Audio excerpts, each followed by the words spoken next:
Di lereng Gunung Merapi, ada sebuah legenda yang mempesona tentang seorang wanita penuh kekuatan, Nyai Gadung Melati. Dia bukan hanya penjaga kesuburan tanaman, tapi juga pemimpin spiritual yang misterius. Apakah Anda tahu siapa yang menjaga kesuburan tanaman di lereng Gunung Merapi? Cerita Nyai Gadung Melati akan membuka tabir keangkeran dan kekuatan magis di balik gunung yang megah ini. Kami akan membawa Anda menelusuri kehidupan Nyai Gadung Melati dan bagaimana legenda ini terus menginspirasi masyarakat lokal. Siapkan diri Anda untuk terpesona dengan keajaiban dan intrik dalam kisah ini, serta temukan bagaimana Anda bisa terlibat dalam melestarikan cerita-cerita tradisional yang berharga. Jangan lewatkan untuk menonton video lengkapnya, dan jangan lupa untuk subscribe ke channel YouTube kami, Pewaris Cerita, untuk lebih banyak kisah-kisah legendaris yang menginspirasi. Di lereng Gunung Merapi pada abad ke-17, kehidupan masyarakat desa sangat bergantung pada kesuburan tanah dan keberkahan alam. Penduduk desa hidup dalam harmoni dengan lingkungan mereka, mematuhi aturan-aturan yang diwariskan oleh leluhur mereka untuk menjaga keseimbangan alam. Mereka percaya bahwa Gunung Merapi adalah tempat sakral yang dijaga oleh makhluk-makhluk gaib. Salah satunya adalah Nyai Gadung Melati. Nyai Gadung Melati adalah pemimpin pasukan wanita dan pelindung kesuburan tanaman.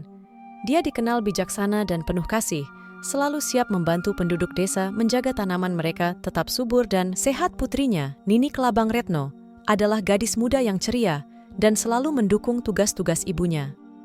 Kehidupan sehari-hari di desa berjalan damai, dengan Nyai Gadung Melati yang selalu siap sedia menjaga keseimbangan alam. Nyai Gadung Melati memiliki tanggung jawab besar dalam menjaga kesuburan tanaman di lereng Gunung Merapi. Setiap hari, dia berjalan di antara ladang-ladang dan kebun-kebun, menggunakan kekuatan magisnya untuk memastikan tanaman tumbuh subur dan terlindungi dari hama. Penduduk desa sangat menghargai upayanya, sering datang untuk meminta nasihat dan bantuan. Nini Kelabang Retno, meskipun masih muda, sering ikut serta dalam tugas-tugas ibunya. Dia belajar banyak tentang pentingnya menjaga alam dan menghormati tradisi. Mereka berdua sering bekerja bersama, memastikan tanaman di desa tetap subur dan hasil panen melimpah. Harmoni dan kedamaian terasa di seluruh desa berkat dedikasi Nyai Gadung Melati dan anaknya. Namun, suatu hari, kekeringan panjang melanda desa. Tanaman-tanaman mulai layu dan mengering, mengancam mata pencaharian penduduk desa. Panik melanda, dan penduduk datang meminta bantuan kepada Nyai Gadung Melati. Dia berusaha menggunakan kekuatan magisnya untuk menyelamatkan tanaman, tetapi kekuatannya mulai melemah di tengah bencana yang terus berlanjut. Nyai Gadung Melati dengan khawatir, "Ini adalah ujian besar bagi kita semua. Nini Kelabang Retno, tanaman-tanaman kita membutuhkan bantuan kita sekarang lebih dari sebelumnya." Nini Kelabang Retno penuh semangat, "Kita harus melakukan sesuatu, Ibu. Kita tidak bisa membiarkan desa ini menderita akibat kekeringan." Penduduk desa berkumpul dengan cemas, "Tolonglah kami, tanaman-tanaman kami hampir mati." Nyai Gadung Melati dan Nini Kelabang Retno berusaha sekuat tenaga menggunakan kekuatan magis mereka untuk menyelamatkan tanaman-tanaman yang layu. Mereka berjalan di antara ladang-ladang dengan penuh tekad, mencoba menghidupkan kembali tanaman-tanaman yang mulai memudar. Nyai Gadung Melati menghela napas dalam-dalam. "Magisku terasa lemah, Retno. Kekeringan ini begitu kuat." Nini Kelabang Retno menggenggam tangan ibunya. "Kita harus tetap berusaha, Ibu. Penduduk desa mengandalkan kita." Kepercayaan penduduk mulai goyah. Mereka mulai merasa putus asa, tidak tahu harus bagaimana untuk menyelamatkan tanaman mereka. Nyai Gadung Melati merasa sangat terbebani dengan tanggung jawabnya, dan dia terus mencari cara untuk mengatasi kekeringan ini.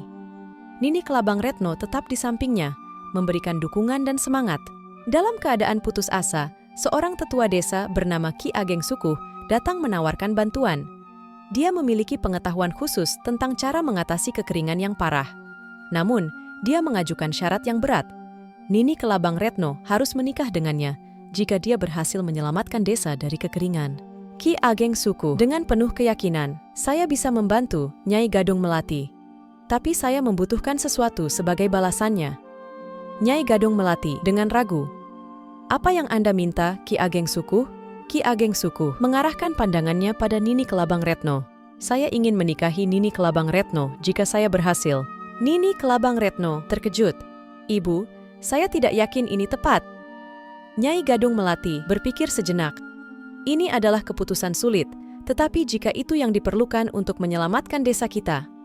Penduduk desa memandang dengan harapan pada Nyai Gadung Melati dan Nini Kelabang Retno sambil menunggu keputusan dari ibu dan anak ini.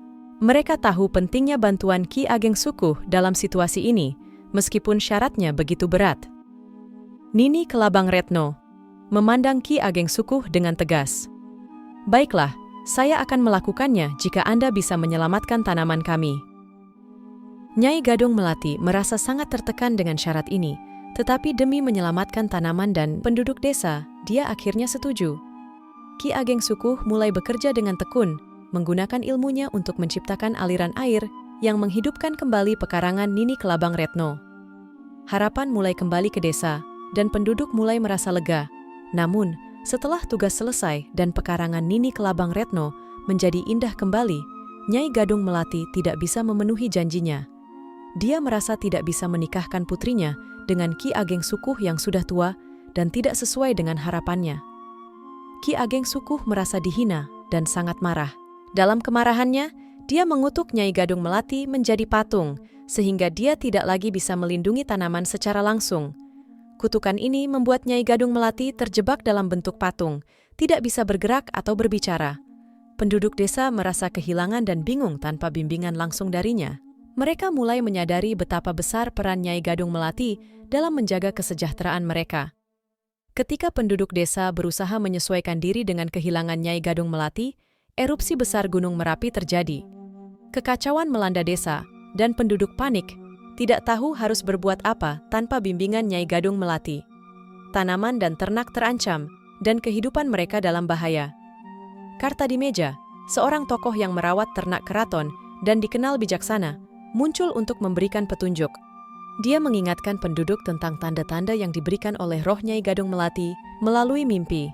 Dengan bantuan Kartadimeja, penduduk mulai memahami langkah-langkah yang harus diambil untuk bertahan hidup selama erupsi. Meskipun telah menjadi patung, roh Nyai Gadung Melati terus berusaha membantu penduduk desa melalui tanda-tanda dalam mimpi. Penduduk desa mengikuti petunjuk tersebut dan berhasil menyelamatkan diri dari bahaya erupsi. Mereka mulai menghormati kembali roh Nyai Gadung Melati dan menjaga tradisi serta aturan yang diajarkan untuk melindungi alam Gunung Merapi. Keharmonisan antara manusia dan alam kembali tercipta. Penduduk desa menyadari pentingnya menjaga keseimbangan alam dan menghormati kepercayaan lokal. Nyai Gadung Melati, meskipun dalam bentuk patung, tetap dihormati sebagai penjaga kesuburan dan pelindung desa. Legenda tentang dirinya terus hidup dalam hati penduduk, mengingat mereka akan pentingnya menjaga alam dan tradisi. Legenda Nyai Gadung Melati memberikan pesan moral tentang pentingnya menjaga keharmonisan antara manusia dan alam, serta menghormati kepercayaan lokal. Hingga saat ini, penduduk sekitar Gunung Merapi masih menghormati legenda tersebut dan menjaga alam sekitarnya dengan penuh penghormatan. Demikianlah kisah singkat legenda Nyi Gadung Melati. Jika kalian ingin kisah legenda lainnya, kalian bisa langsung tinggalkan komen di kolom komentar, dan nantinya akan kami persembahkan untuk Anda. Jangan lupa subscribe channel Pewaris Cerita. Sekian dan terima kasih.